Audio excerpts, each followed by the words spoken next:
جس کو ہندوستان آنے والے کسی قضیے میں استعمال کر سکتا ہے. ٹھیک. دوسرا یہ ہے کہ امریکہ نے خود یہ ریڈ لائن کراس کر کے دنیا میں جو جسے ہم کہتے تھے رولز بیسڈ آرڈر، یعنی کوئی قانون پر مبنی انتظام جو تھا دنیا کا، جو خود امریکہ نے بنایا تھا دوسری جنگ عظیم کے بعد، اس کی آخری چیتھڑے بھی جو ہے نا وہ بھی اڑا دی. اور اس قسم کا حملہ کر کے مثلا اگر آپ یہ سوچیں کہ یہ حملہ اگر چین نے تائیوان پر کیا ہوتا تو کیا ری ایکشن ہوتا دنیا کا. ٹھیک. یہ بڑی صاف سی بات ہے. یا رشیا نے، ابھی تک آپ کو معلوم ہے کہ یوکرین میں وہ قریب گئے ہیں یوکرین کے نیوکلیئر ری ایکٹرز کے، لیکن انہوں نے ان کو ہٹ نہیں کیا. تو اگر رشیا ہٹ کرنا، اور یوکرین میں آپ کو معلوم ہے کہ سوویت یونین کے دور میں سب سے بڑے جو ری ایکٹرز تھے وہ وہاں موجود تھے. تو لہذا یہ جو ایشو ہے یہ بڑا سنجیدہ ہے.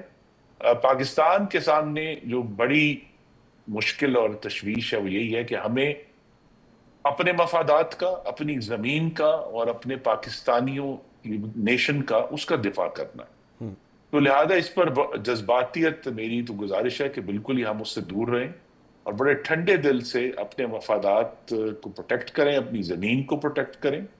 اور یہ جو ایشو بن رہا ہے دنیا میں، جو خراب سے خراب تر ہوتا جا رہا ہے، کہ پہلے دنیا جو ہے اور بشمول امریکہ، دیکھیے جتنے بھی ان کے مغرب کے ہیومن رائٹس کا ایک بہت بڑا انہوں نے سٹرکچر کھڑا کیا، اس کے اوپر بڑی باتیں کی، لیکن غزہ میں جس طرح پچھلے ہم دیکھ رہے ہیں 20 مہینے سے 60,000 فلسطینیوں کا، بچوں کا قتل کیا ہے. تو مغرب اور امریکہ کی جو اخلاقی حیثیت تھی ہیومن رائٹس کے حوالے سے، اس کے بھی چیچڑے اڑ گئے. بالکل ایسے. تو لہٰذا یہ ایک بڑی خطرناک صورتحال ہے جس میں کوئی امریکہ جو جس کی اور مغرب کی جو پوزیشن تھی کہ وہ ایک آرڈر کو قائم رکھنا چاہتے تھے، ورلڈ آرڈر کا نام اس کو دیا جاتا تھا، اب وہ کرنے کے لیے تیار نہیں ہے. اور دنیا جو ہے ایک کیوس کی طرف بڑھ رہی ہے. اور جب بھی ہم نے دیکھا ہے تاریخ کا سبق تو یہی ہے کہ جب بھی کیوس ہوتا ہے تو دنیا میں ایک عالمی جنگ ہوتی ہے. اور یہ اس وقت بہت حد تک پہلی جنگ عظیم جو 1914 سے شروع ہوئی تھی، اس کے حالات کے قریب پر ہم جا رہے ہیں. بالکل صحیح. اچھا، اس میں دو چیزیں ذرا I just want to have in detail.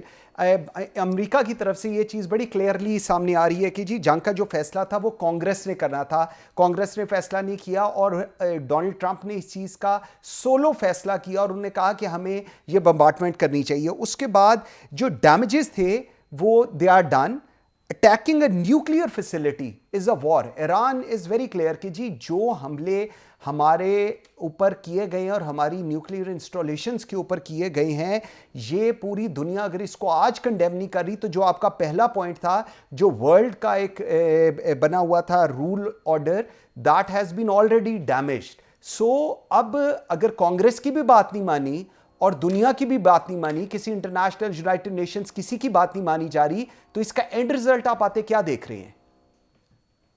جی دیکھیے نا، یہ صرف اب امریکہ کو یہ سوچنا ہے کہ امریکہ جس کے بیسز پوری دنیا میں پھیلے ہوئے ہیں، وہ اب ایکسپوزڈ ہے ایران کی طرف سے جوابی حملے کی طرف. یہ تو ضروری نہیں ہے نا کہ یہ وہاں مشرق وسطیٰ میں ہی ہوگا، یہ دنیا میں کہیں بھی ہو سکتا ہے ایسے ہی. اور اسی طرح جو ہے وہ، اور اس کے جواب میں پھر امریکہ پھر ایکٹ کرے گا.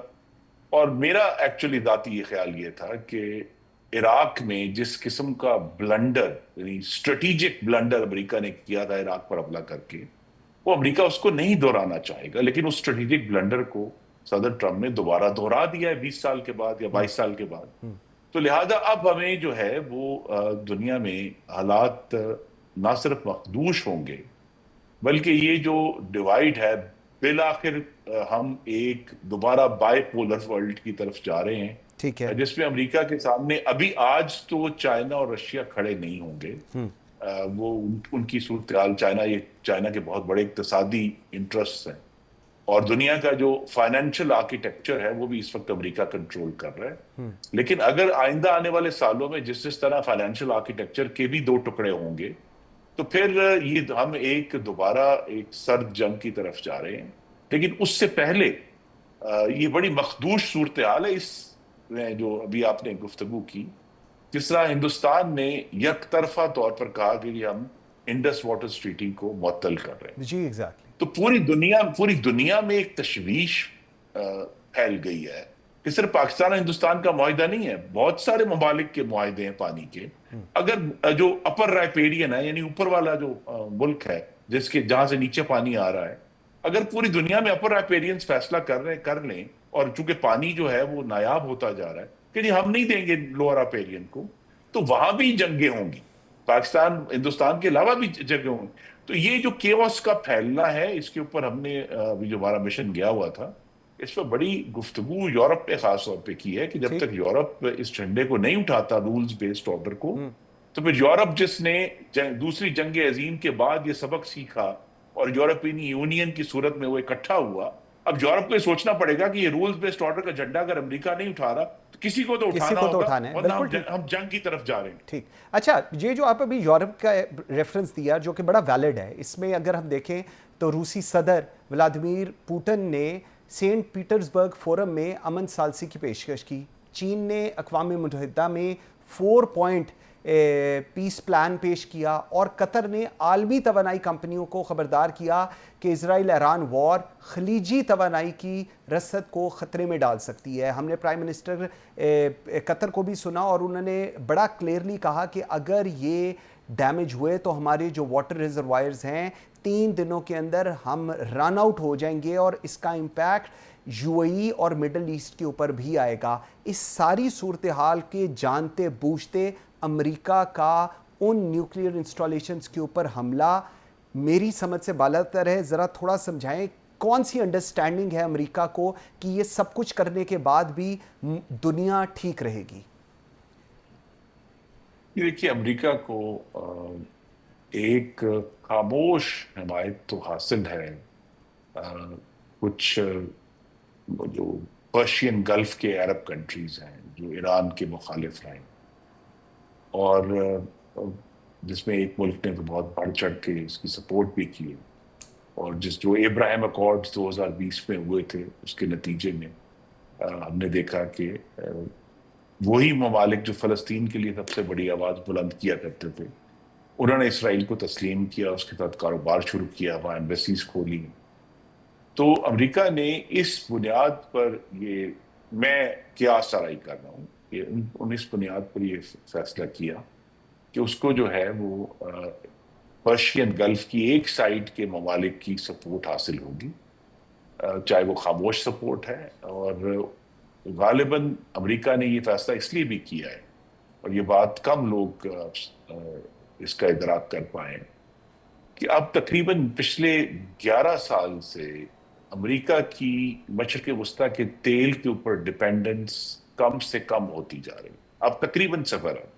وہ اب مڈل ایسٹ کا تیل ان کو نہیں چاہیے، اور وہ تبھی ان کی کمپنیاں خریدتی ہیں جب ان کو جیسے رشین آئل سستا اویلیبل ہوا تو انہوں نے خرید لیا، یا اور بھی ان کو کوئی سورسز اویلیبل ہوئے. لیکن جس طرح امریکہ کی ایک ڈیپینڈنس ہوتی تھی، اور جس کی وجہ سے یہاں سیکیورٹی امبریلا ہوا کرتی تھی مڈل ایسٹ کے اوپر، وہ اب نہیں ہے. امریکی ڈیپینڈنس اب مشرقی وسطیٰ کے تیل پر نہیں رہی، اور یہ ایک بہت بڑا اسٹریٹجک فیکٹ ہے جس کو دنیا بھی ابزارو نہیں کر پا رہی، کہ امریکہ کا اس طرح کا انٹرسٹ مڈل ایسٹ میں نہیں ہے، یا آئل سپلائی کو کنٹینیو رکھنے میں وہ انٹرسٹ نہیں ہے. وہ اگرچہ اپنے جو دوست ممالک ہیں سارے وہاں، مثلا عراق سے شروع ہو کر عراق، کویت، سعودی عرب، قطر، جس کے دوسرے انٹرسٹ ہیں آئل کے علاوہ گیس میں زیادہ انٹرسٹ ہے، تو ان سب کے انٹرسٹ جو ہیں وہ وہاں ان کو پروٹیکٹ کرنے کے لیے وہ آئے گا، لیکن اس کا اپنا انٹرسٹ اب مڈل ایسٹ میں نہیں رہا اپنی اکانومی کو پروٹیکٹ کرنے کے لیے. لہذا انہوں نے اس بنیاد پر یہ فیصلہ کر لیا کہ جی ہمارا کوئی براہ راست انٹرسٹ نہیں ہے.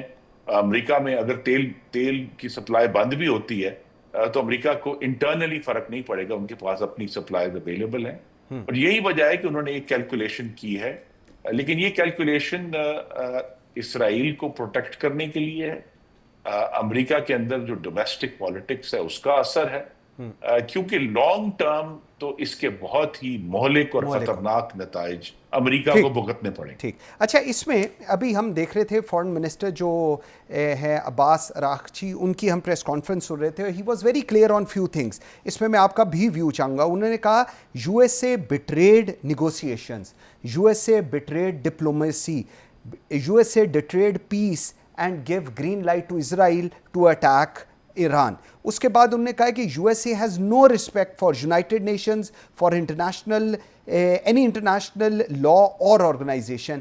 اب اس مائنڈ سیٹ کے ساتھ، اس ویو کے ساتھ جب اٹیک ہو چکا ہوا ہے، کس طرح نیگوسیشنز ہوں گی اور کون نیگوسیشنز کرے گا اگر آپ کو لگتا ہے کہ at the end of the day negotiations ہوں گی؟ This is the mindset which Iran foreign minister is seeing.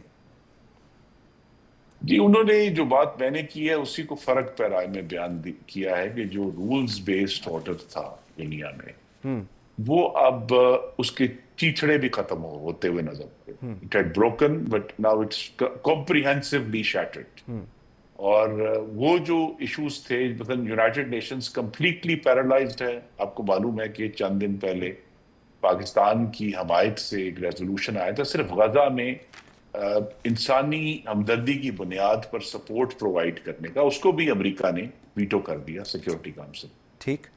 تو وہاں اور ابھی جو ہم ہو کر بھی آئے ہیں یونائٹڈ نیشنز میں، ہم نے پورے 2 دن لگائے نیو یارک میں. بڑا واضح ہے کہ یونائٹڈ نیشنز جو ہے وہ اگرچہ اس کو پاکستان کے موقف سے ہمدردی ہے، لیکن بہت سارے ممالک نے یہی پانی والے معاملے پر آ کر کہا کہ ہم بڑے اس پہ الارمڈ ہیں. لیکن یونائٹڈ نیشنز کمپلیٹلی پیرالائزڈ ہے، اس وقت مفلوج ہے. اور وہی بات جو ہے ایران کے صدر جو وزیر خارجہ انہوں نے کی ہے. اب یہ رولز بیسڈ آرڈر بریک ہو رہا ہے تو اس سے کیا ہوتا ہے؟ نفسا نفسی پھیلے گی.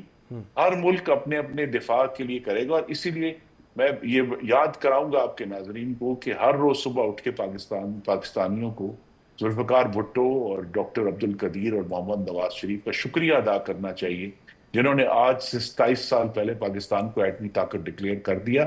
ہر دن یہ ثابت کر رہا ہے کہ وہ فیصلہ بالکل درست تھا. اور پاکستان کی اس وقت جو سب سے بڑی پروٹیکشن ہے وہ پاکستان کا ایٹمی طاقت ہونا ہے. اگر ایران کے پاس بھی آج نیوکلیئر وار ہیڈز ہوتے اور ان کا بھی ایک سسٹم ان کے پاس ہوتا تو آج ان کے اوپر یہ حملہ نہ ہوتا. بالکل ٹھیک ہے. خرم دستگیر صاحب، تھینک یو ویری مچ جی، بہت شکریہ آپ کے ٹائم دینے کا. ناظرین ایک بریک لیتے ہیں جی، بریک سے واپس آتے ہیں تو اشتر اوصاف سابق اٹارنی جنرل آف پاکستان ہمارے ساتھ ہوں گے. ان سے اسی پرسپیکٹو پہ بات کریں گے کہ اب United Nations rule of the world وہ کیا ہے، اور جہاں پر ایران قرب کر رہا ہے انٹرنیشنل لا کو اور ان چیزوں کو لے کر کہ یہ حملہ ایران کے اوپر ایک سنگین خلاف ورزی ہے انٹرنیشنل لاز کی، اس پہ بات کریں گے. ایک بریک کے بعد میرے ساتھ رہیے گا.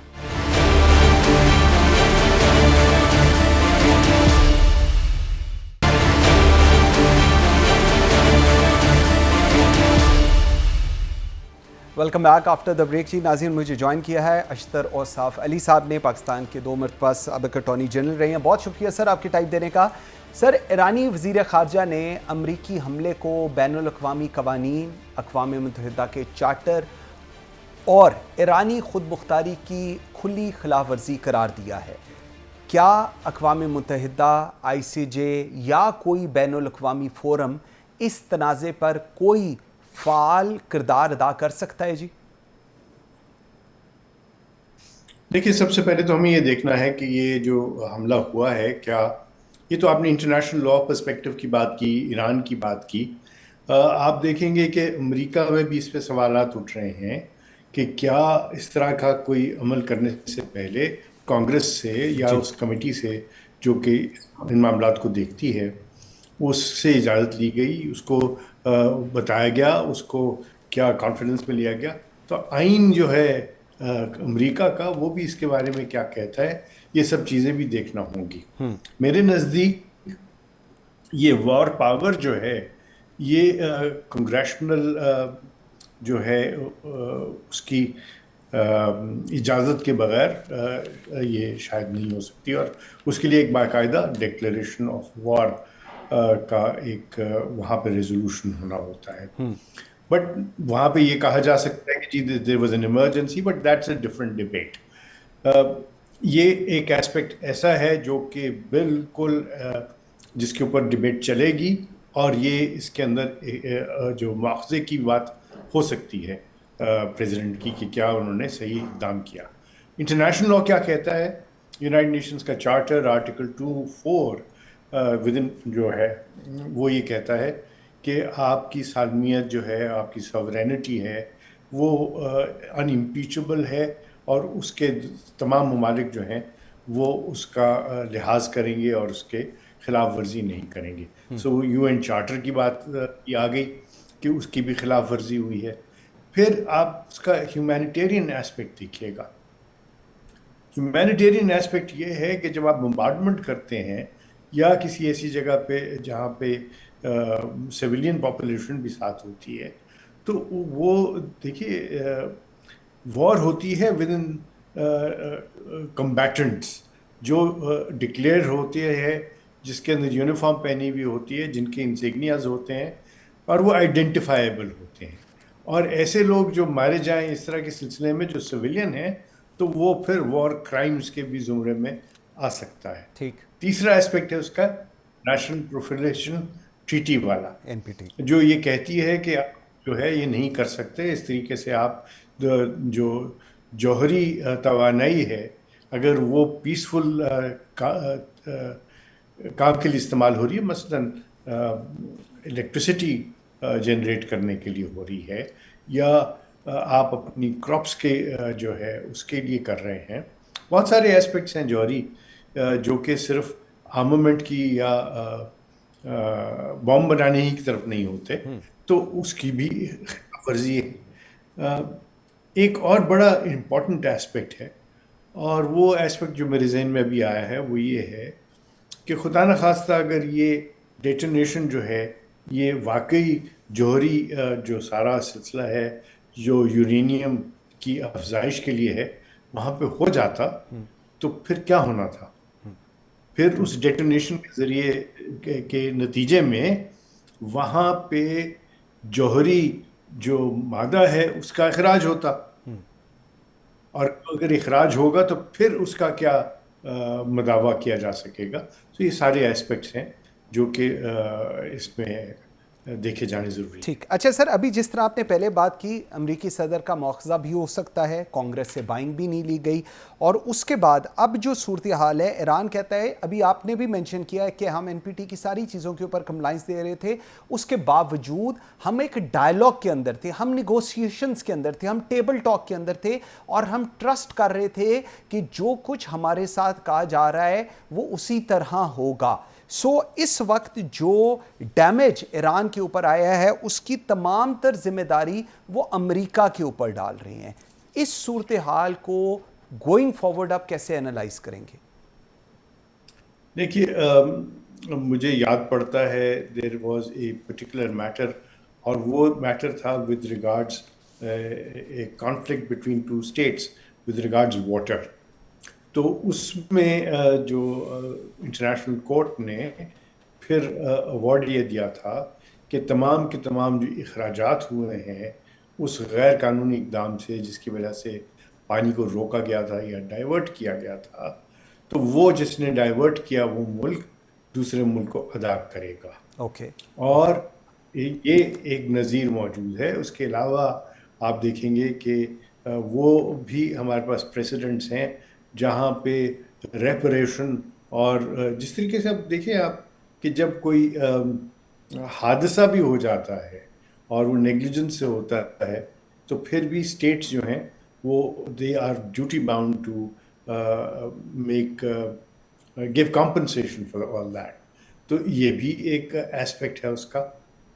جہاں تک انٹرنیشنل کمیونٹی کی بات ہے, آپ نے دیکھا کہ ہر جگہ سے کنڈمنیشن ہی آئی ہے, کسی نے بھی اس کا جو ہے اس کا سراہا نہیں ہے.